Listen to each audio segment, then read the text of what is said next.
Tamar, who works in Google Argentina, is going to be addressing artificial intelligence.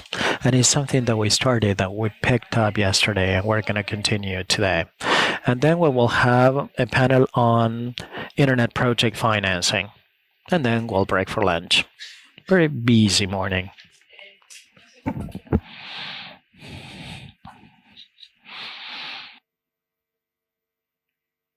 En el chat de Telegram tienen el Drive con... You have the Google Drive with all the pictures in the Telegram chat. And social media that we're seeing that you may follow to screen the conferences and the pictures that we have taken.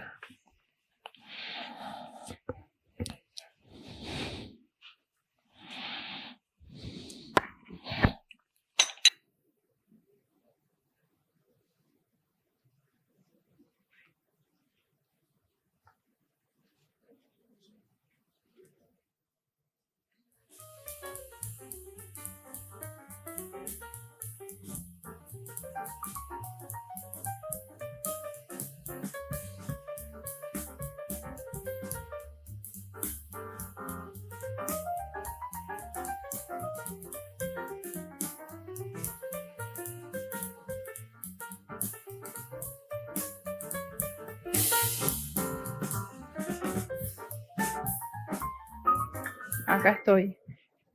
Bueno, seguimos con... Okay, let's go on with artificial intelligence and data. That is going to be addressed by Tamar from Google Argentina. Tamar, are you on? Can you hear me? Yes. Thank you very much. We had a very busy morning, speaking of cross-border data flow clouds, addressed by Microsoft, another presentation made by AWB, Amazon Web Services, and then the perspective of Google, especially for those of you that are involved on cloud services and using data as a foundations for operations and for the service provided to users. Tamara, I would like to welcome you, and especially I would like to thank you for your sponsorship. I think after Microsoft, you were the one that started sponsoring an events together with Telefonica. Thank you for your time and for being here. Floor is all yours. Over to you. Because you're going to be addressing artificial intelligence in the region, opportunities, challenges. We clearly see you from here, so go ahead if you want to share your screen. Just my screen?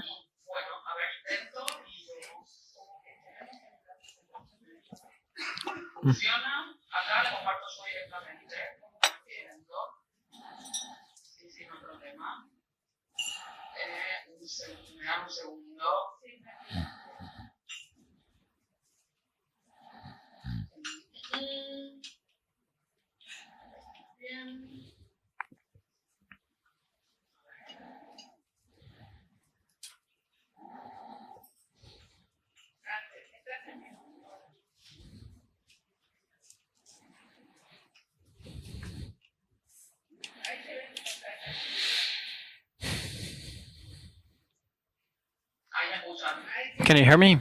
Yes. All set.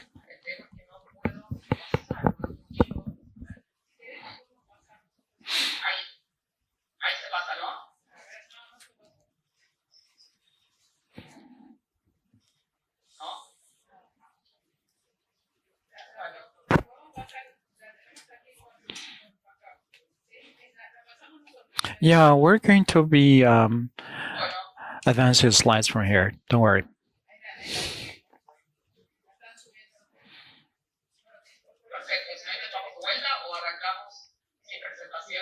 Can we start without the PowerPoint presentation? It's all set right there, all screened.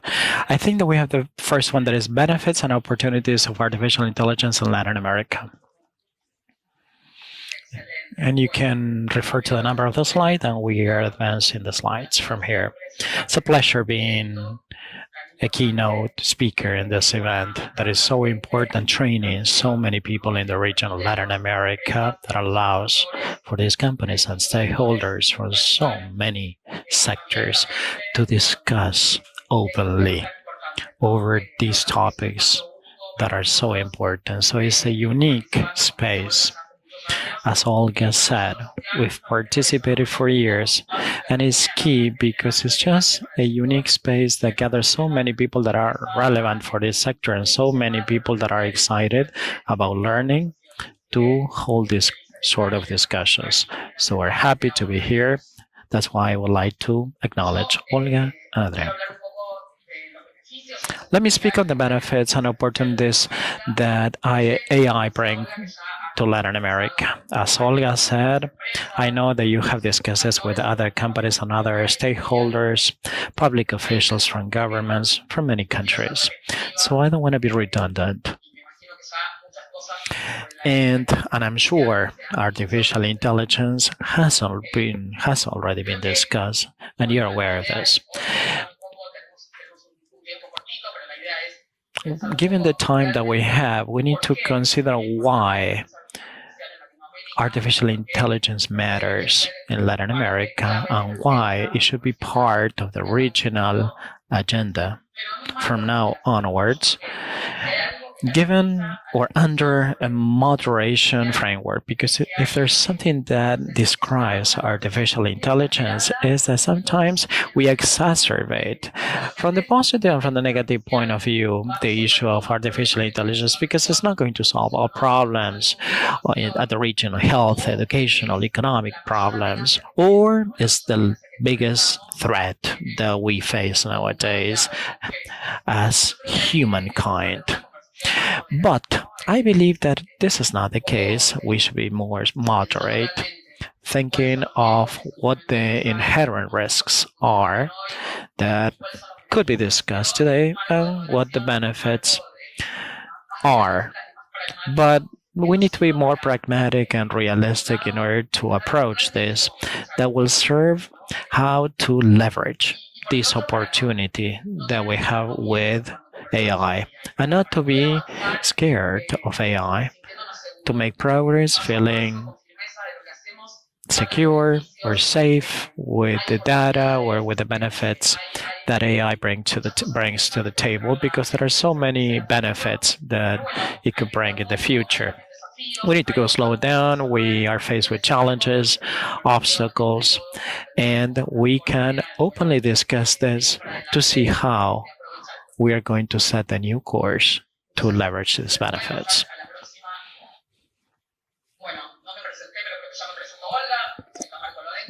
My name is Tamar Colodenco, and I work in public policy and affairs of government for the Southern Cone. By way of background, to see why we are concerned with artificial intelligence in Google is because Google is a company where AI lies in the foundations of Google. When we think of the search engine, and in Google Translation, YouTube, Gmail, Android, the operating system that lies behind or that is underlying all smartphones that we have. So all our products have artificial intelligence development, and that's how we operate in Google. So we have thought of artificial intelligence for so many years. To tell you the truth, what we have seen or witnessed that over the last decade, the growth of AI has been exponential, has made a lot of progress. 10 years ago, probably, artificial intelligence was only used for merely basic classifications or rates, identifying a dog or a cat on a photo, but not sophisticated methodologies. And needless to say that AI right now help physicians to detect breast cancer or other diseases like diabetes, kidney disease, and it has made progress and plays a key role. Why they have done so much, and why do we increasingly use more this topic of AI, is because we have more sophisticated algorithms and tools to develop AI, and definitely increasingly more resources, more computation capabilities, and more creativity. We innovate on the use of AI nowadays. Another key important aspect for us that we will discuss later on. For AI to be successful, on the part of Google, we think that it should be responsible, that there should be a responsible and ethical use of AI, which is key to many of the discussions that are being held at the local and at the regional level and at the global level. There are many international organizations that are considering the use of AI or responsible AI.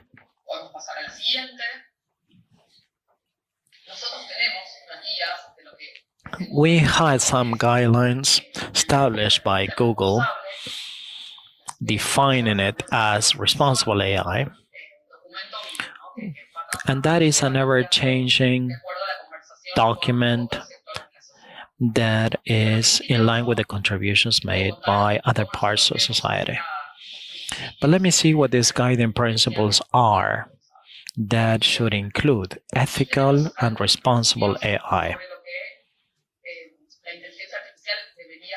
on what AI should be in terms of responsible use.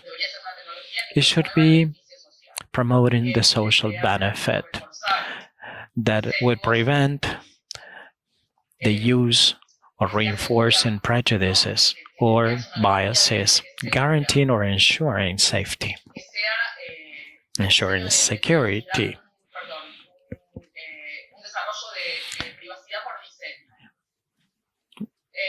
privacy by design, with high levels of scientific excellence and other guidelines. And let's see what it shouldn't be used for. At least from our point of view, we think that it shouldn't be detrimental for the public at large, to infringe international rules in connection with surveillance, or to infringe human rights. So this is the overview of the guiding principles established by Google. Later on during the Q&A, we can dwell on how we apply these principles in developing these processes, and what is the internal guarantees that ensure that these products fulfill the standards.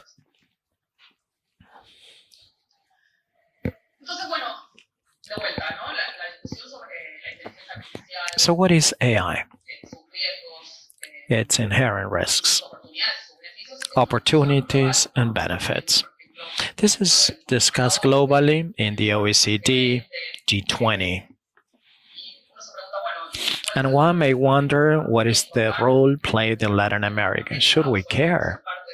Or should we be only part of these global discussions, having our private views, having a special Latin American footprint on the thoughts of AI? I would venture to say that we should care, having a Latin American framework to promote AI in Latin America. And that is why, on the part of Google, we started exploring ideas and discussing with many governments of civil society stakeholders to understand how they saw those challenges posed by AI in Latin America. And we commend the study.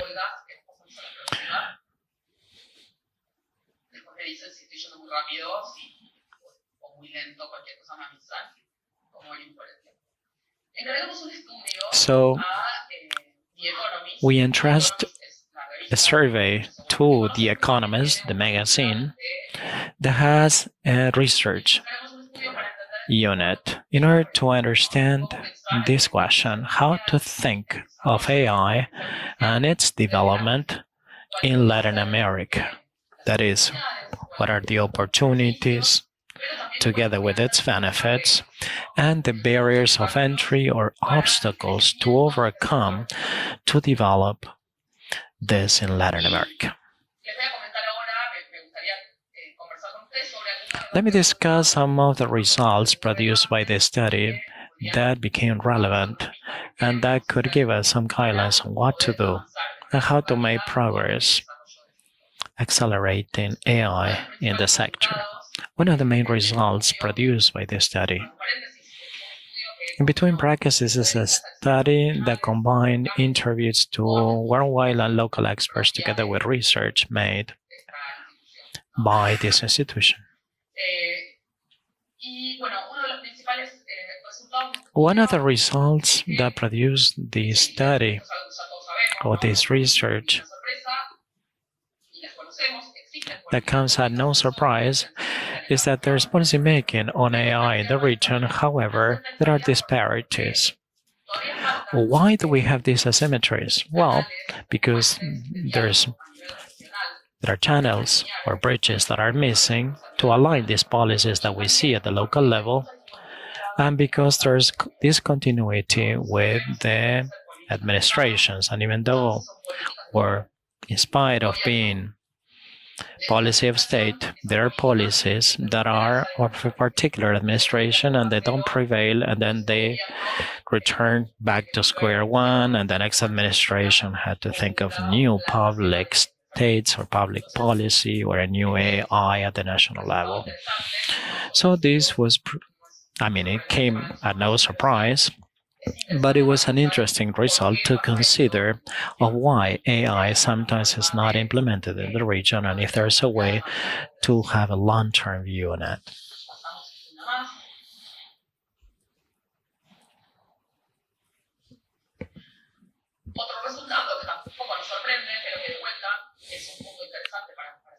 This came as no surprise either. COVID-19 pandemic accelerated technology adoption and investments made in this sector. Last year, investments were made in key sectors, specifically in AI technology, threefold compared to the previous year. That is, in 2021, the investments were threefold compared to 2020. We witnessed that increase in the financial sector, in health, and the agribusiness sector.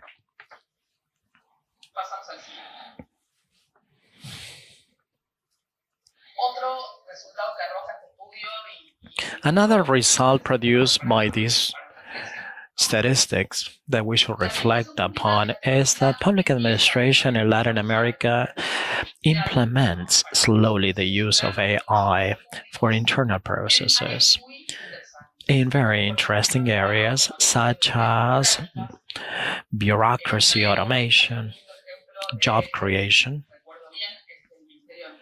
I think that the Labor Ministry in Chile uses AI tools to help people that are looking for jobs to improve their resumes. So it's a very creative software. It's nice, simple, that is promoted by the public administration of Chile, and there are other uses or applications such as fighting corruption. Later, we're going to dwell on the challenges in the AI adoption by the public sector, but we can see that there's promissory progress that has been made. It's very encouraging that despite the tragedies or how detrimental the pandemic was, on the part of, the public sector came on board with emergent technologies, and right now we are witnessing that the implementation is being done in the public sector. Let's go to the next item. This region has experienced many uses or implementations of AI for development or for the common good.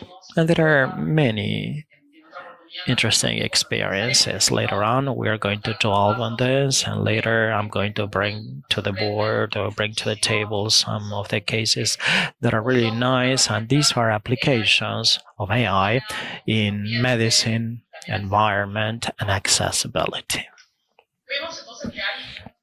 where one can see a beneficial field to promote AI in Latin America. that resulted into very interesting results, very encouraging results. And sometimes we see obstacles or challenges that we're faced with when it comes to regulatory frameworks, and we started debating this. And sometimes we see asymmetries or an imbalance, or sometimes we make a step forward and two backwards. I mean, there's an imbalance in this regulatory framework.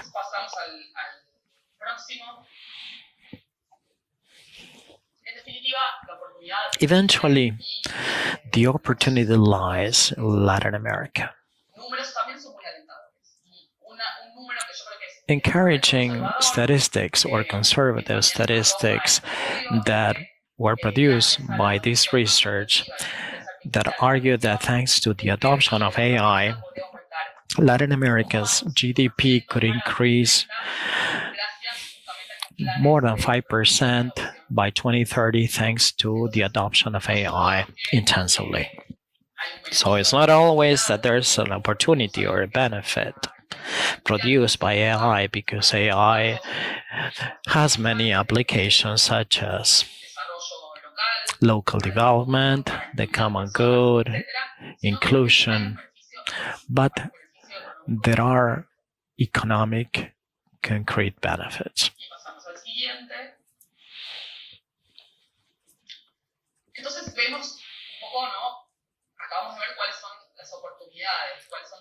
We just went over the opportunities or the benefits brought by AI from the economic and social point of view to the region. But what are the barriers?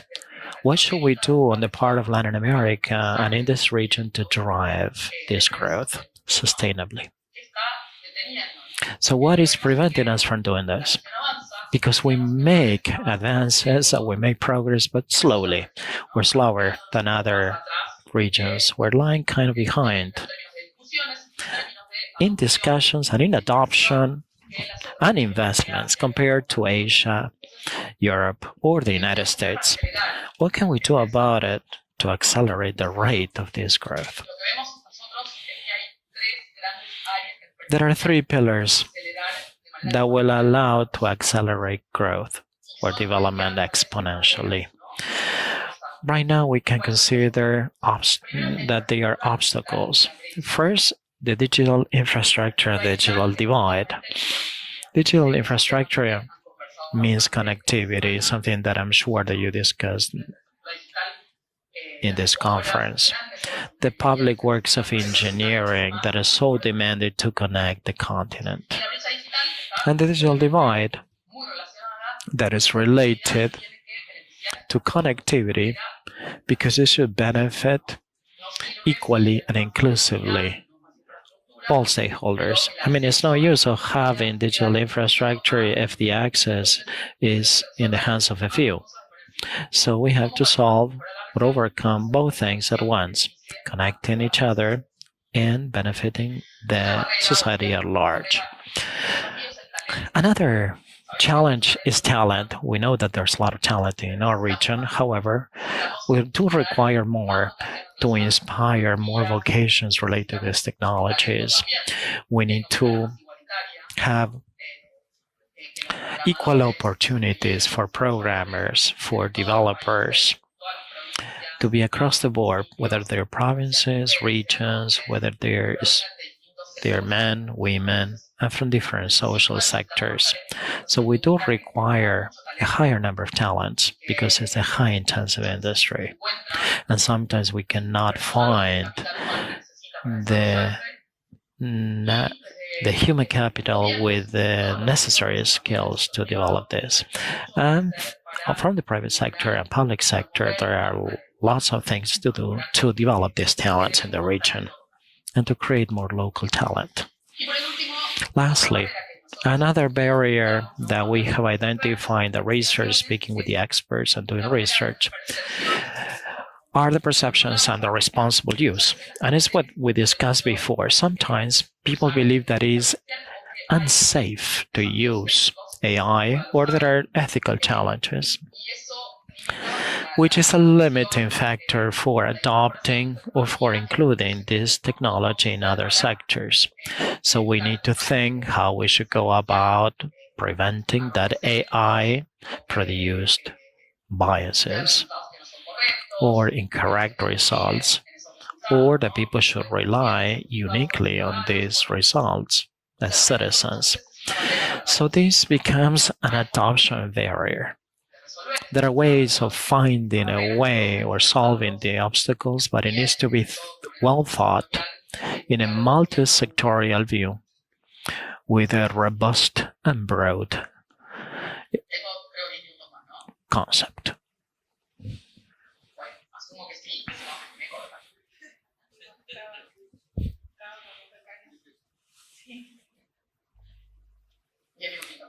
10 minutes. We saw what opportunities were barriers that prevent the adoption, and we do have some recommendations or guidelines. So what are these guidelines?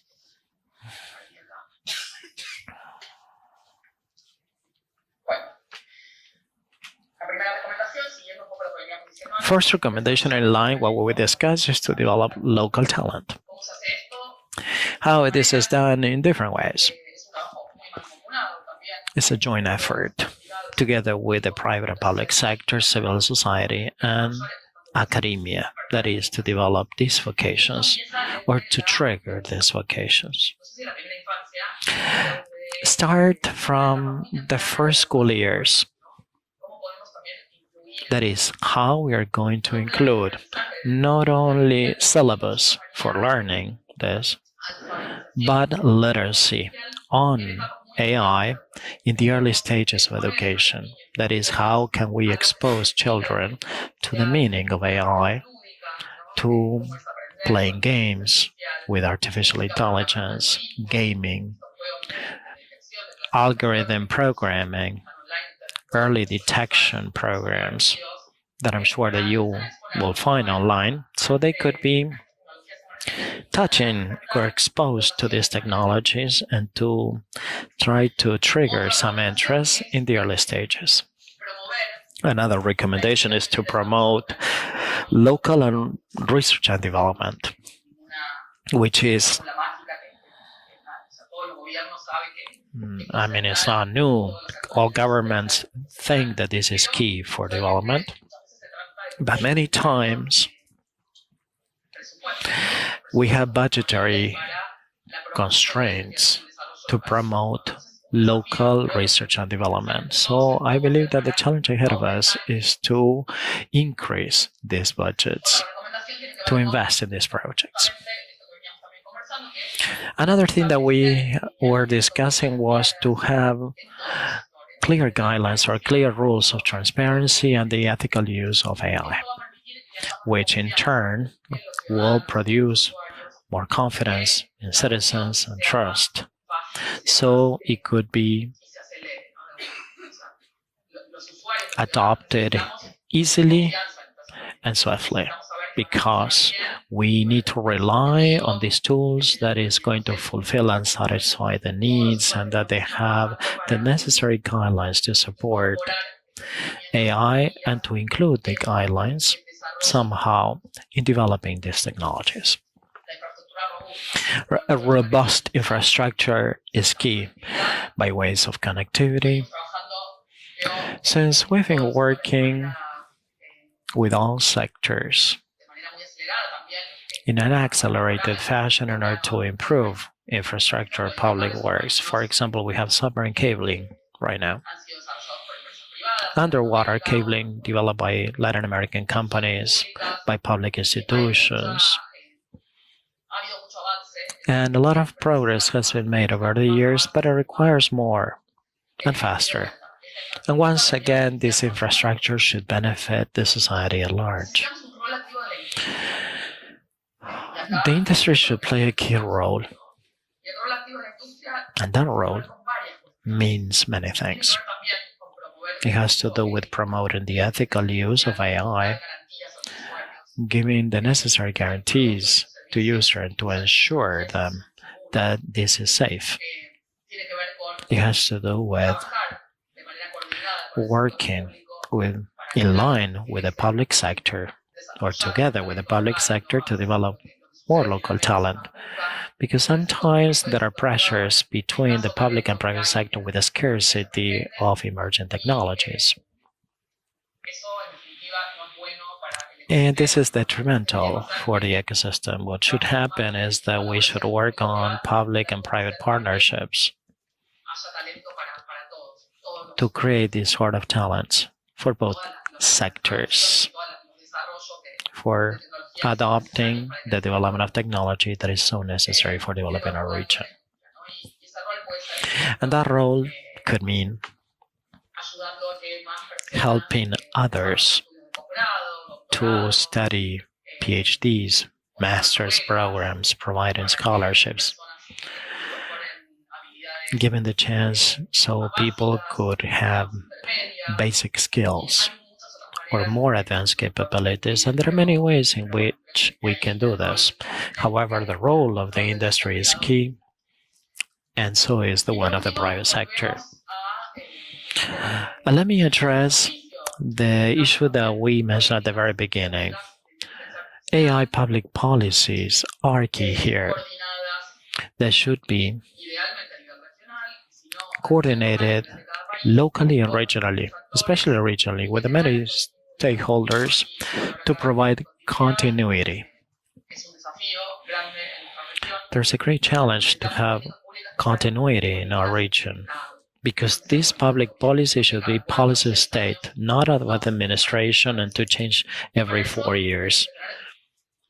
For these purposes, we need to hold robust, strong debates and discussions with the stakeholders to establish the basis or the foundations for the public policies. Many governments were successful in defining public policy. As of this dialogue, multi-sectorial debate, and many countries face these challenges of public policy still. This is the last slide, so it was an overview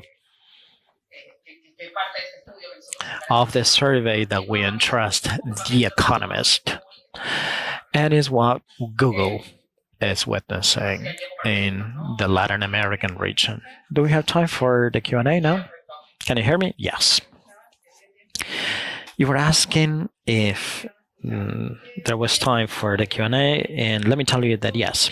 Is this survey exclusively for you, or is it online and is published online? Yes, it's a public domain, and I can share it with you later on. Yeah, it's very interesting. Some highlights we know of, but it's a formal study, especially commissioned by Google. Imagine in writing. It really helps for policymakers, those people that are involved in education and other spaces. Are there any questions for Tamar? Hi, my name is Lucia. I'm a lawyer from the University of Buenos Aires, and I have two questions for you. First one is, do you use machine learning algorithms to attain accountability? That was one of Google's principles. And do you have any collaboration or initiatives with the public sector to apply artificial intelligence? Thank you, Lucia, for your questions. Let me take those. Yes, we have many initiatives in line with the public sector. We have worked with the public sector. What we worked was on environmental matters with local governments, on the use of AI algorithms for early detection of fires or floods.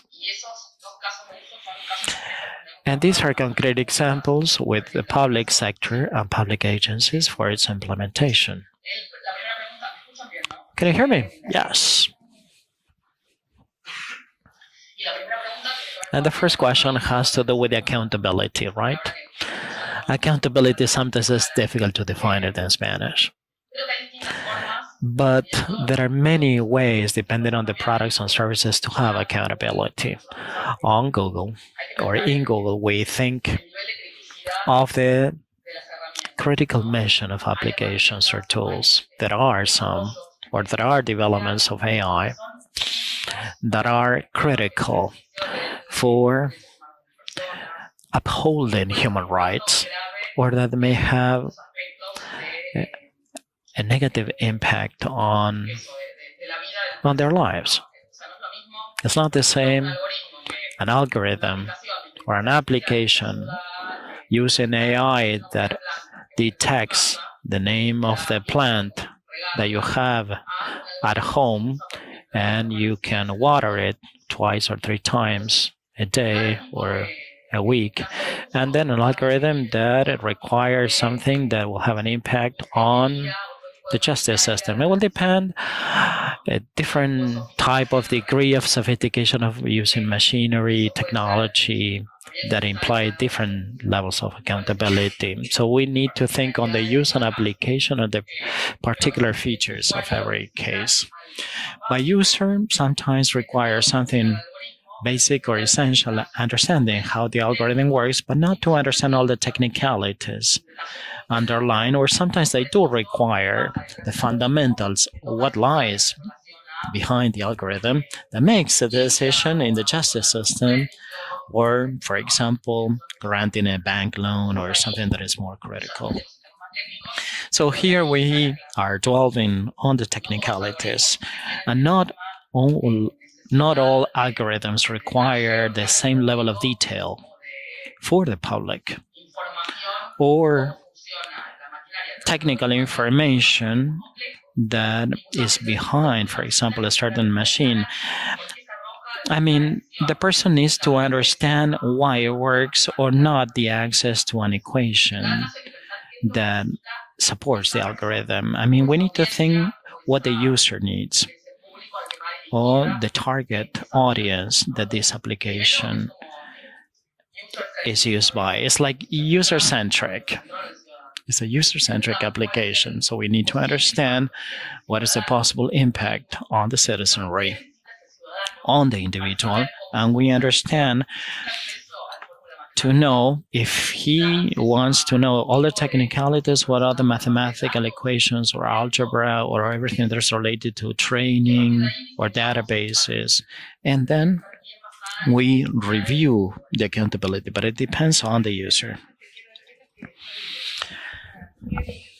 Let me tell you that I'm a heavy user of Google Translator. And Google Translator has evolved throughout time and is increasingly better. Sorry, we're running out of time. Tamara, we'd like to conclude with your remarks. So we would like to commend you for your presentation. Thank you very much. Thank you for your time, and thank you for your sponsorship. Have a nice day, and we will be in touch. Thank you very much. Thanks, Olga. Goodbye.